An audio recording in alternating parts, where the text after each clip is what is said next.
Bienvenue sur La Fabrique à Polyglotte, le premier podcast francophone qui dévoile les dessous scientifiques de l'apprentissage des langues étrangères. Je suis Coralie de Belle Note, je parle jusqu'à 4 langues quotidiennement et je me suis donné pour mission de libérer le polyglotte qui sommeille en toi en te donnant les clés pour parler plusieurs langues étrangères avec confiance, facilité, sans dépenser des milliards et en atteignant enfin tes objectifs linguistiques.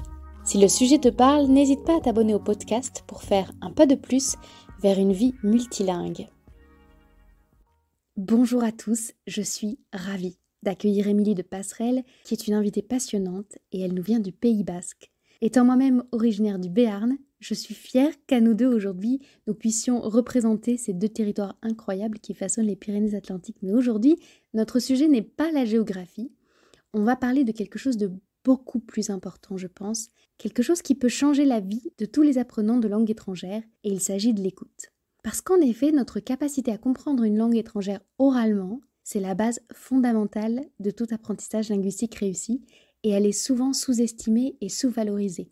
Parce que si on découpe l'apprentissage des langues étrangères en ces 4 compétences qui sont la compréhension orale, donc l'écoute, la compréhension écrite, donc la lecture, l'expression orale, donc la parole, et l'expression écrite, donc l'écriture, souvent l'écoute, on lui accorde peu d'importance, alors que c'est vraiment la chose primordiale à travailler. Donc c'est la raison pour laquelle aujourd'hui, on va explorer comment améliorer notre capacité d'écoute grâce à l'apprentissage des langues étrangères avec Émilie, qui est professeure de français langue étrangère et qui a déjà changé la vie de nombreux auditeurs avec son podcast Passerelle et grâce à un programme audio dont elle nous donnera plus de détails. On va découvrir avec elle comment on peut améliorer notre prononciation, développer notre vocabulaire, pouvoir parler avec des locuteurs natifs en utilisant les outils à notre disposition pour devenir de meilleurs locuteurs.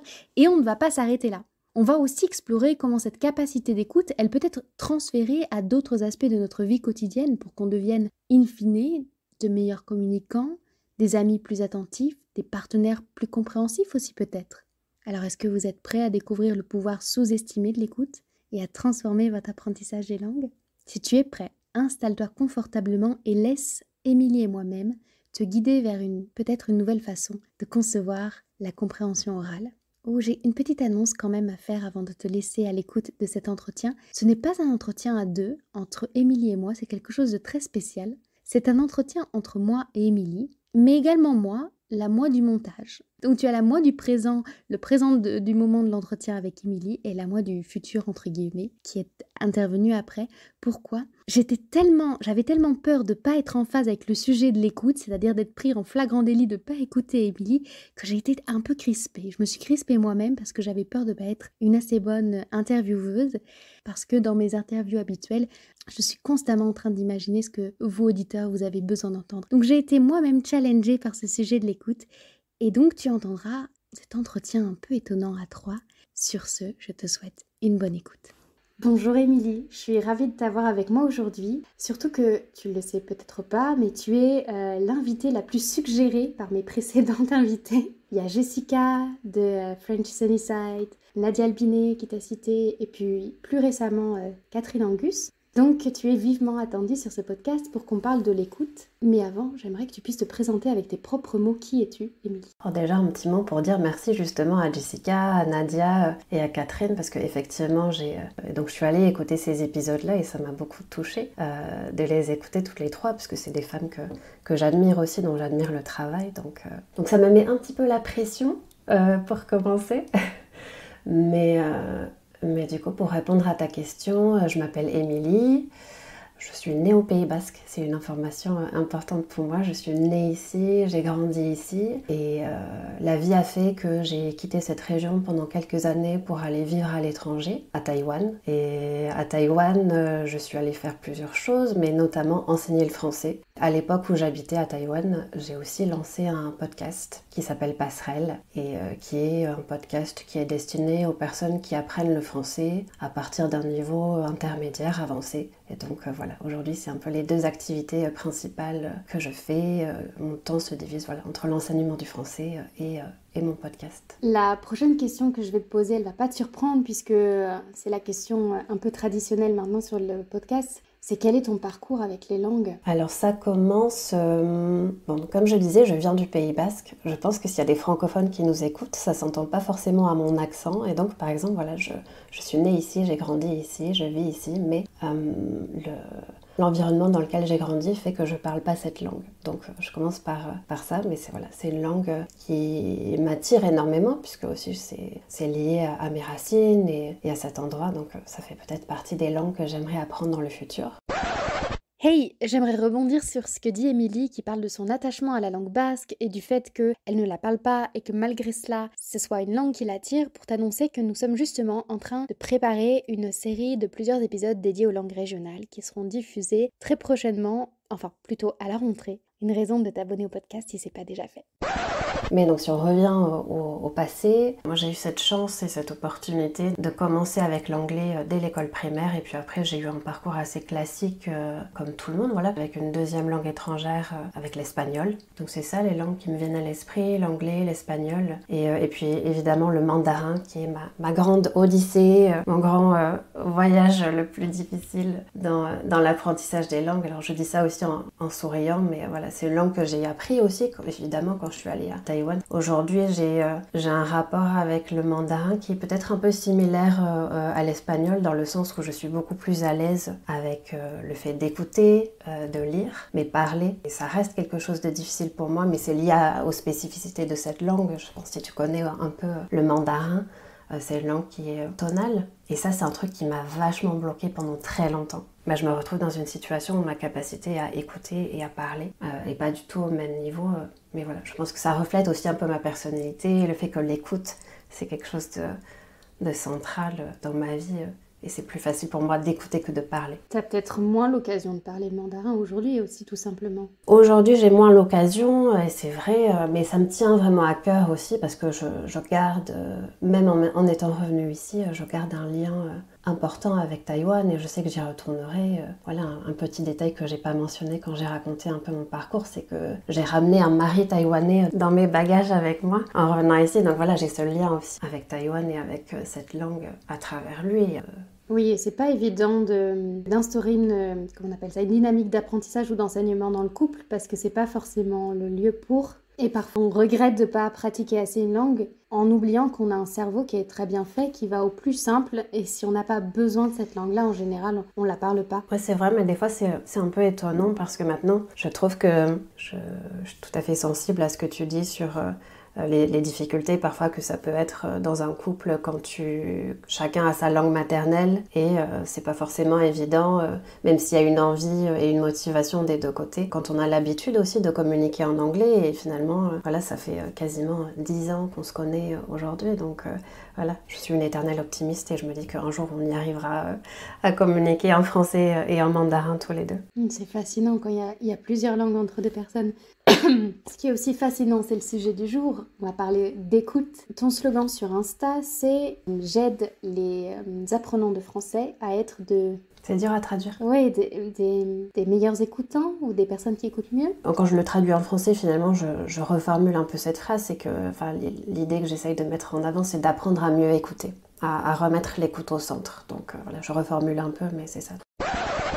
Attends, du coup, je ne te l'ai pas dit, ce fameux slogan est pour la suite de l'épisode, eh bien c'est crucial que tu le saches. Alors le voici. I help French learners become better listeners. Que nous avons eu du coup quelques difficultés à traduire, tu l'as bien compris, mais littéralement ce serait « J'aide les apprenants de français à devenir de meilleurs écoutants ». Voilà, pourquoi la traduction nécessite toujours un peu d'adaptation. Et donc ça c'est le slogan d'Émilie sur son profil Instagram French Diaries.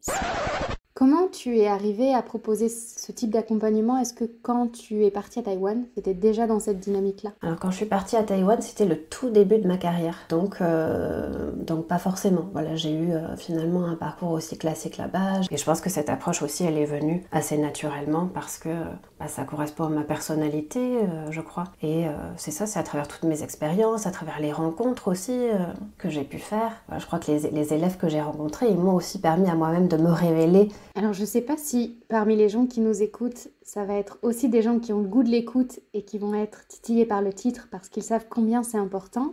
Mais si parmi eux, il y a des personnes qui n'ont pas encore donné une grande place à l'écoute, qu'est-ce que tu voudrais leur dire? Oh là, c'est une bonne question. Je reprendrai la phrase que je t'ai dit tout à l'heure. Je pense que quand on veut apprendre à mieux parler, à avoir des conversations où vraiment il y a vraiment un lien qui va venir se créer avec l'autre, l'écoute, c'est une compétence qui est très importante à cultiver. Moi, dans mon quotidien, je me rends compte, dans ma manière de m'exprimer, dans ma manière d'écrire, j'ai l'impression que, c'est pas j'ai l'impression, c'est je sais, je suis très inspirée par tout ce que j'écoute. Voilà, et après, moi, je mets beaucoup l'accent sur cette notion d'idée, parce que les personnes avec qui je travaille, c'est plutôt des personnes qui ont un niveau intermédiaire ou avancé. Donc l'écoute, elle est là aussi pour te sensibiliser à du nouveau vocabulaire, à des structures particulières. Nadia Albinet, quand elle a présenté ta notion d'écoute, elle expliquait qu'il y avait quelque chose de différent parce que tu allais au-delà de la compréhension orale. Est-ce que tu donnes des exercices particuliers d'écoute? Comment tu diriges l'écoute au niveau de tes élèves? Alors, donc le point de départ, c'est toujours un exercice d'écoute, mais donc cet exercice va ensuite servir à la conversation quand on se rencontre en face à face. Donc le point de départ, c'est cet extrait que je choisis, et à partir de ça, je crée un document qui va suivre une séquence de compréhension orale assez classique finalement. Donc pour dire les choses simplement, il y a un peu trois parties principales dans ce document-là. Il y a un peu une partie mise en route, puisque on l'a pas dit avant, pour moi ça me semble évident aussi, mais l'écoute, ça commence avant même de cliquer sur le bouton lecture ou de lancer ta vidéo. Donc il y a toute cette partie mise en route, un peu échauffement. Et puis la compréhension en elle-même, elle se divise un peu en deux phases. Il y a une compréhension globale, c'est-à-dire une première écoute, qui ça est, je pense, peut-être l'objectif principal quand tu es un élève, c'est d'essayer d'avoir une compréhension globale. Et ensuite, tu vas avoir une troisième phase avec une compréhension plus détaillée. Et ça, j'essaye d'accompagner ça avec des questions de compréhension et des choses comme ça. Donc tout ça, mon élève a accès à toutes ces informations avant notre cours pour pouvoir faire cet exercice d'écoute par lui-même ou par elle-même avant notre conversation. Est-ce que tu suis bien tout ce qu'on raconte? Ouais? Allez, je suis sympa, je te fais un récapitulatif du fonctionnement du cours d'Émilie. Pourquoi? Parce que c'est un cours en 3 étapes et qu'on va détailler juste après la première étape qui est selon moi la plus sous-cotée et celle qui mérite le plus ton attention. Et ensuite parce que plus tard dans l'épisode, je te raconterai comment tu peux reprendre les grands principes de ces étapes pour l'appliquer à toi, à ton apprentissage des langues, que tu apprennes de manière complètement autodidacte ou avec un professeur privé. Alors ces 3 étapes, elles sont faites avec un moyen qu'on appelle le blended learning. C'est quoi ce mot barbare? Je vais te raconter, je vais utiliser 3 mots barbares aujourd'hui. Blended learning, qu'est-ce que c'est? Ça veut dire l'apprentissage mixte, c'est-à-dire blended, ça veut dire mixé en anglais. Ça veut dire qu'il y a 2 modalités pédagogiques dans le cours d'Émilie. C'est un cours individuel privé, avec une première partie qu'on appelle asynchrone, promis c'est le 2e mot barbare sur toi. Ça veut dire où ils sont pas en direct, ils sont pas ensemble. Pendant ce temps-là, l'élève travaille de son côté. Et la 2e partie du cours, elle est synchrone, et c'est le 3e et dernier mot barbare de mon explication. C'est un moment où ils se retrouvent tous les deux ensemble, en live, en direct. Ok? Et ces 3 étapes, elles sont diffusées, elles sont disposées, elles sont dispatchées pendant ces 2 temps-là. La première et la 2e étape, c'est en autonomie. Et la 3e étape, c'est ensemble. La première étape, l'élève découvre les éléments qui lui sont envoyés, les éléments préparatoires qui lui sont envoyés par Émilie, qui sont donc un élément d'écoute, audio ou vidéo, avec des questions, et ça on va en parler juste après. Ensuite, il fait un premier travail d'écoute en autonomie, là c'est l'écoute globale, et la 3e étape, c'est le travail de compréhension approfondie, et ça se fait avec Émilie. Il y a une conversation qui va être faite ensemble, Émilie va essayer de creuser pour voir si l'élève a bien compris, j'espère que c'est bien clair pour toi, et on continue avec la suite. Une notion que tu penses évidente, c'est l'écoute, ça commence avant de mettre le bouton play. Et en fait, moi, je trouve ça pas du tout évident. J'aimerais vraiment qu'on creuse ça parce que je pense que c'est au contraire, crucial. Oui, moi, ça me paraît évident parce qu'en fait, c'est de manière plus dans le contexte de l'apprentissage. Si directement on se lance dans l'écoute sans avoir pris ce temps-là de pré-écoute ou de mise en route, on va être un peu perdu en fait. On a besoin d'avoir des éléments, ou en tout cas ça nous aide, d'avoir des éléments auxquels on va pouvoir se raccrocher et qui vont justement nous aider. Si je te donne un exemple très concret, donc chaque épisode de mon podcast, il est accompagné d'une description. Et dans cette description, il y a tous les éléments dont tu as besoin pour savoir de quoi on va parler. Donc quand tu cliques sur cet épisode, tu as le titre. Donc déjà en lisant le titre, ça te donne une indication sur le thème. Moi ce que je mets en avant, j'inscris aussi toujours la question qu'on va se poser dans l'épisode. Je mets aussi la phrase à retenir. Alors ça c'est très subjectif parce que c'est une phrase qui moi m'aura touchée ou que je trouve particulièrement intéressante. Et peut-être que la personne qui va m'écouter, elle va être touchée par tout à fait une autre partie de l'épisode. Et j'inclus aussi le résumé. Et le résumé, c'est quand même un résumé assez détaillé où je reprends ce que je dis dans l'introduction et j'énumère un peu les différentes parties que je vais développer dans l'épisode. Et ça, c'est quelque chose que je fais dans mon podcast, mais c'est quelque chose que tu trouves partout en fait, même pour un texte, ce qui entoure le texte, ou quand tu vas sur YouTube et tu lis la description d'une vidéo, tous ces éléments-là, en fait, tu te donnes plein d'outils qui vont t'aider, qui vont te guider. Et toi, quand tu es dans cette position d'apprenant, et bien en fait, c'est hyper important d'avoir accès à tout ça et de prendre le temps d'observer tout ça parce que ça te permet d'aborder ensuite l'exercice de l'écoute de manière plus sereine parce que tu sais un petit peu ce qui va arriver. Une nouvelle intervention de la Coralie du montage parce que ce passage, il est trop important. Et qu'est-ce qu'on retient ? On retient qu'on ne se lance pas comme une tête brûlée ou plutôt comme un sourd, c'est le cas de le dire, dans un exercice de compréhension orale ou d'écoute. On prend un temps préparatoire. Première chose, on respire parce qu'on est peut-être accaparé par une journée très stimulante. On prend un temps pour respirer, on prend un temps pour être disposé et on lit tous les éléments du document audio ou de la vidéo que l'on va écouter, qu'elle ait été choisie par un tuteur ou professeur ou que nous l'ayons sélectionné nous-mêmes. Et on prend le temps de lire le titre, de lire les éléments de description pour déjà se préparer à l'écoute. Ne pas manquer cette étape préparatoire, ok ?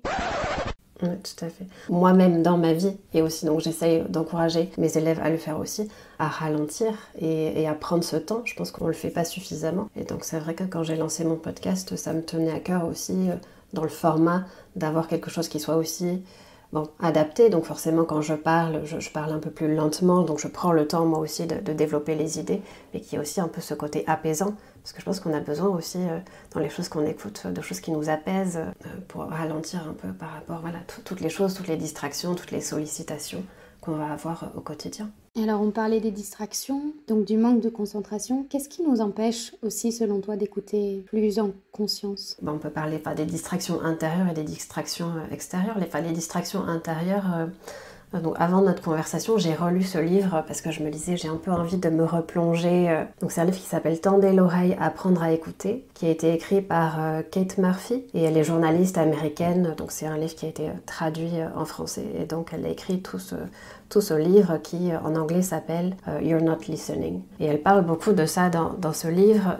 Des distractions extérieures, ça va être tout ce dont tu as parlé tout à l'heure, c'est-à-dire quand on pense les différentes corvées qu'on va avoir, les courses, demain j'ai un rendez-vous, je dois me lever tôt, même les distractions liées je regarde en bas parce que j'ai mis mon téléphone un peu loin pour pas être distraite par mon téléphone, mais souvent la technologie revient aussi dans les distractions extérieures. Mais les distractions, elles peuvent être aussi intérieures parce que nos pensées vont beaucoup plus vite que nos paroles. Quand on discute, toi et moi en ce moment, ce que j'essaye de faire, c'est d'être présente. C'est pas forcément facile, mais d'être présente dans le sens où quand tu es en train de parler, je t'écoute. Et j'essaye de pas être déjà dans cette optique de qu'est-ce que je vais répondre à ta question. C'est des distractions qui sont à la fois extérieures mais aussi intérieures. Et ce qu'il y a de très rigolo et de presque ironique, c'est que je me trouvais exactement dans la même disposition, dans la même dynamique, c'est-à-dire en train fort d'essayer de jouer le jeu de l'écoute présente et en oubliant presque les questions que j'avais pré-rédigées avant l'entretien parce que, habituellement, à chaque interview, je suis en train de penser fort à vous. J'ai en tête 2 auditeurs, un auditeur qui n'est pas à l'aise avec le fait d'apprendre par lui-même en autonomie et, au contraire, un auditeur un petit peu plus expérimenté, plus autodidacte, avec l'idée que vous repartiez à chaque fois avec des conseils hyper actionnables. Et le conseil fort actionnable que j'aimerais que tu prennes en compte à présent, maintenant, c'est que peut-être que tu te dis je suis pas bon en compréhension orale, peut-être que tu te dis j'ai du mal à retenir ce que j'écoute, je comprends pas, et peut-être que ça vient pas d'un problème de compréhension en soi, peut-être que ça vient d'un problème de concentration, et peut-être que ça vient d'un problème de qualité de présence qui est nécessaire à une bonne écoute, et j'ai envie de t'inviter à réfléchir à ça maintenant. C'est aussi juste l'environnement dans lequel tu as grandi. Je pense que ton rapport à l'écoute, il est aussi beaucoup conditionné par ton éducation, par la manière dont tes parents te parlaient. Est-ce que justement il y avait de la place pour l'écoute quand tu étais petit et quand tu as grandi? Tout ça, ça conditionne aussi ton rapport aux autres par la suite. Et est-ce que ce qui conditionne, ça peut être aussi le support? Je sais pas, par exemple, est-ce qu'au téléphone, Je trouve que c'est plus difficile parce que c'est vrai que tout à l'heure on parlait de l'écoute et que finalement il y a beaucoup de choses qui entourent l'écoute. Là je t'écoute mais en même temps je te vois et donc ça me donne des indications aussi et je trouve que c'est aussi tout aussi important. Dans l'écoute, il y a ce que j'entends, mais il y a aussi ce que je vois et donc je vais répondre aussi quand je te vois hocher de la tête ou faire des gestes et tout ça fait partie des éléments auxquels on est attentif quand on écoute. Et s'il y a des professeurs qui nous écoutent, justement, on a tous vécu cette situation où on se prépare à une conversation avec un élève sur Zoom ou sur Skype ou sur n'importe quelle plateforme et pour une raison X ou Y, la vidéo ne fonctionne pas. Et on se rend compte à quel point, quand on a eu cette expérience de parler à quelqu'un et quand on le voit et quand on a cette expérience où finalement on a seulement le son sur lequel on peut s'appuyer, c'est vraiment un exercice autrement plus difficile, voilà, d'essayer de capter ce qu'on entend et de savoir quand la personne a fini et nous quand on peut commencer à parler.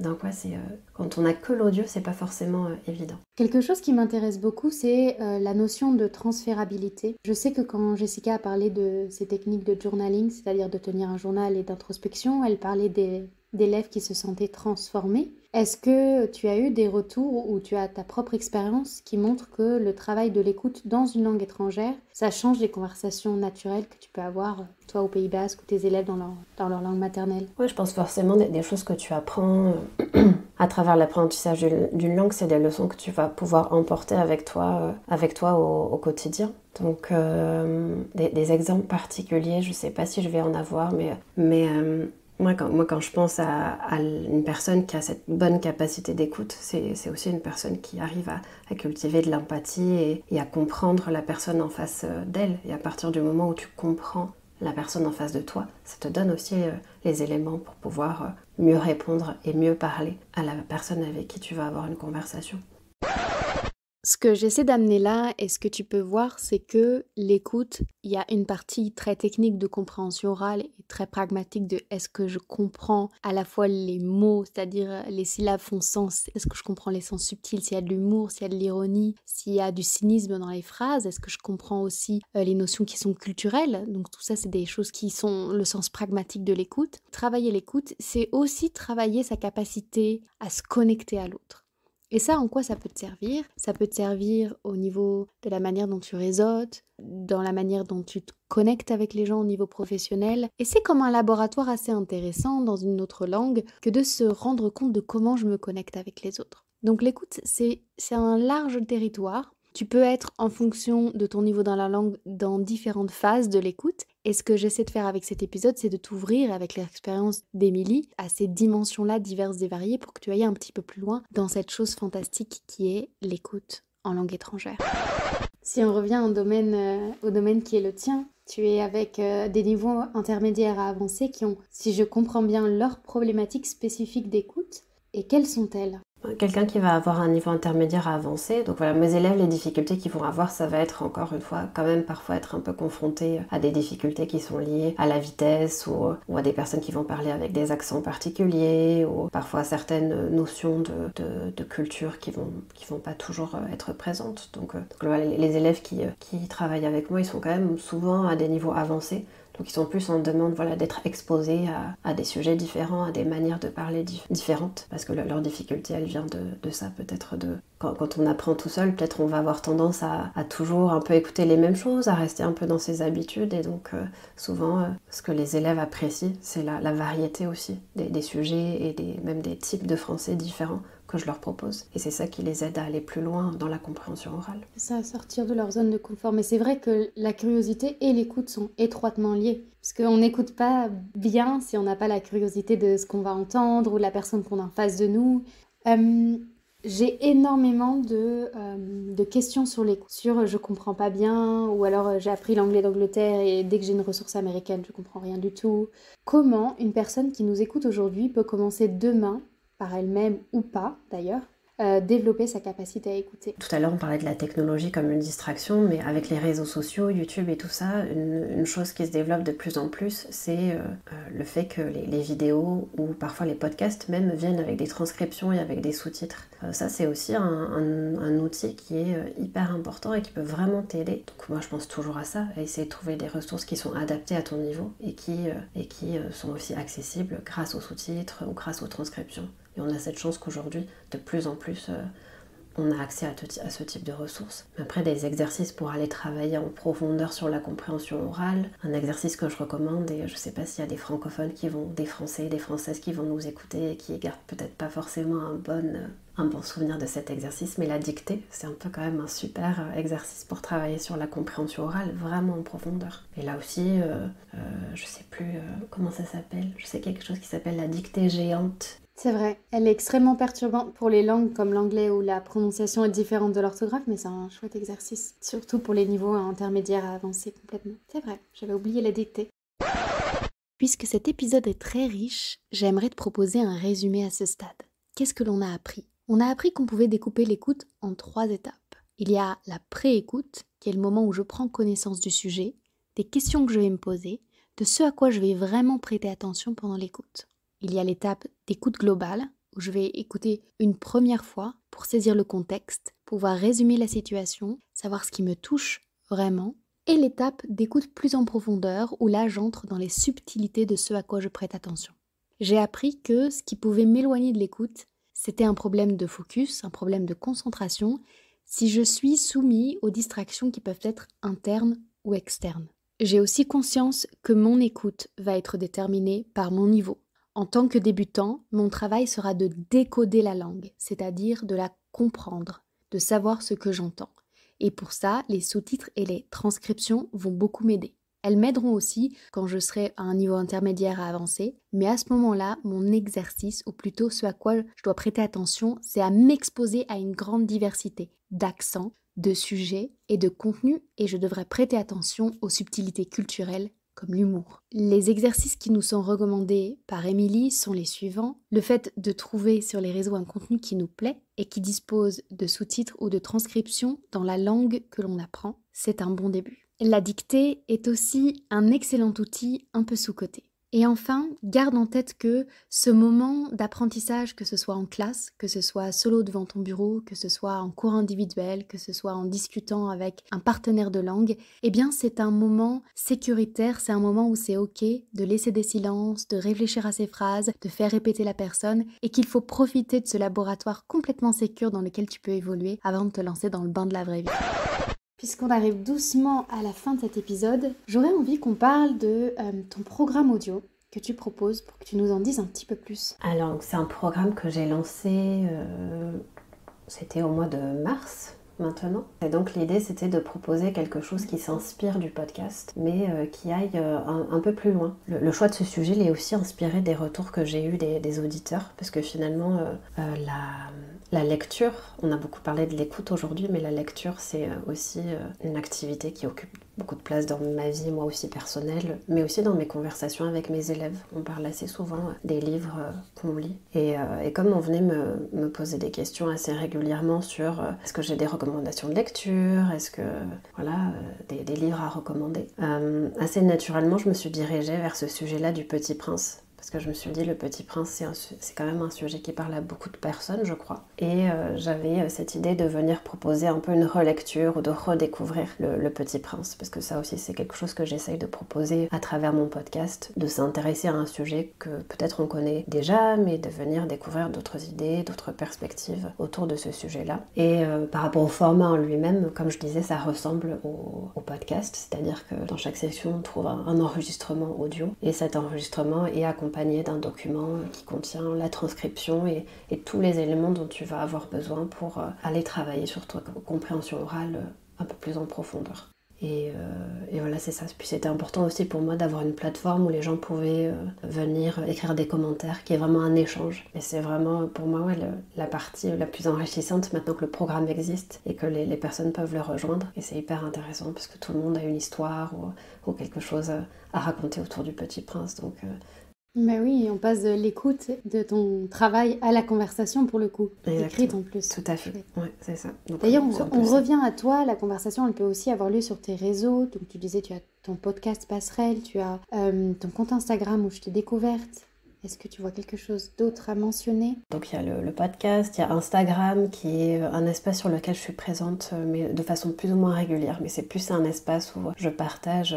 des podcasts, mes lectures. Donc c'est aussi, voilà, si les personnes ont envie d'aller plus loin, ça peut être intéressant de me suivre sur Instagram parce que c'est aussi un espace où je partage. Donc il y a ça, j'ai aussi une newsletter qui sort une fois par mois, le dernier dimanche de chaque mois. Et pour les personnes qui écoutent le podcast et pour le coup qui ont vraiment envie d'échanger avec moi et de vraiment aller plus loin au-delà de l'écoute des épisodes, j'ai aussi un espace sur une plateforme qui s'appelle Patreon. Et sur cette plateforme-là, je partage ce que j'appelle un journal de bord. Donc voilà, chaque épisode a son journal de bord, document que je crée dans lesquels on va trouver une illustration, une citation pour revenir sur le sujet, la transcription de l'épisode et un petit exercice pour aller plus loin. Ça me donne... Enfin, je parle le français, mais ça me donne presque envie d'avoir cette occasion-là d'écouter avec conscience. Ça doit être très chouette. En parlant de recommandations, est-ce que tu as quelqu'un à nous recommander pour intervenir sur la fabrique à polyglotte qui parlerait français? Qui parlerait français. Donc pour revenir encore une fois, là, évidemment, Jessica, Nadia, Catherine, c'est des personnes que j'aurais pu recommander parce que je trouve qu'elles ont tellement des choses intéressantes à partager. Voilà. Le dernier épisode que j'ai écouté, c'était celui avec Catherine et j'avais adoré son épisode sur les accents. C'était vraiment intéressant de venir l'écouter en français. D'ailleurs, Catherine a mentionné Michel de...